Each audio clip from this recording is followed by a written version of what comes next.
आगे बढ़ते हैं, बात करते हैं। जहां खाली जमीन देखी वहां मजार खड़ी कर दी, जहां सरकारी जमीन देखी वहां मस्जिद बना दी, जहां खाली घर दिखा वहां मदरसा ही बना दिया। और क्या यही है कब्जा गैंग का मॉडल? नमाज के लिए मस्जिद है, लेकिन भाईजान घर को ही मस्जिद मदरसा बनाने की कोशिश में थे।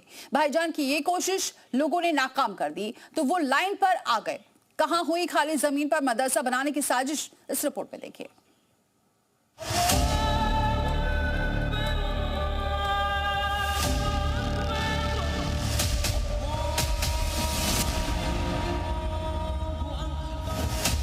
एक, दो, तीन, चार, पांच, 6, 7, 8। नमाज पढ़ते भाईजान की संख्या 8 से कहीं ज्यादा है। इसमें बड़े बूढ़े और बच्चे भी शामिल हैं। लेकिन यहाँ नमाज पढ़ने वाले बालिग और बुजुर्ग तो पुलिस हिरासत में पहुंच गए। आप सोच रहे होंगे कि ये तो एक मस्जिद है और इसमें असामान्य बात क्या है।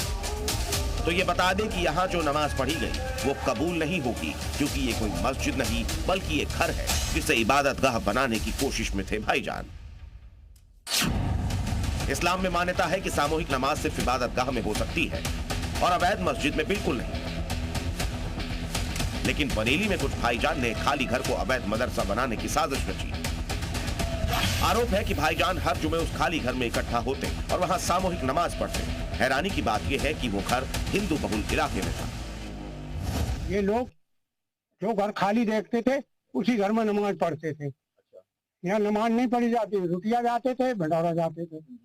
यहाँ कोई नमाज नहीं, कभी नहीं। लिखित रूप में है हमारे पास, कागज रखा है 30 साल पहले का। ये अभी जल्दी से इन्होंने चालू करी है, पहले तो कभी नहीं पढ़ी जाती थी। पहले भाईजान जिस खाली घर में नमाज पढ़ने के लिए इकट्ठा होते हैं वहां हिंदुओं ने विरोध जताया तो भाईजान ने उस घर पर ताला लगा दिया।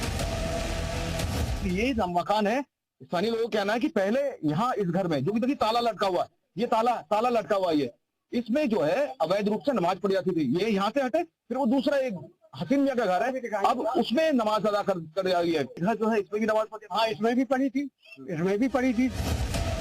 भाईजान ने खाली घर पर तो ताला लटका दिया, लेकिन दूसरे घर को मस्जिद बनाने की कोशिश की गई। बीते जुमे को हसीन मियां के घर इकट्ठा हो गए और वहां सामूहिक नमाज पढ़ने लगे। नियम यह है कि सामूहिक नमाज मस्जिद में पढ़ी जाती है या फिर उसके लिए पुलिस की मंजूरी लेनी पड़ती है।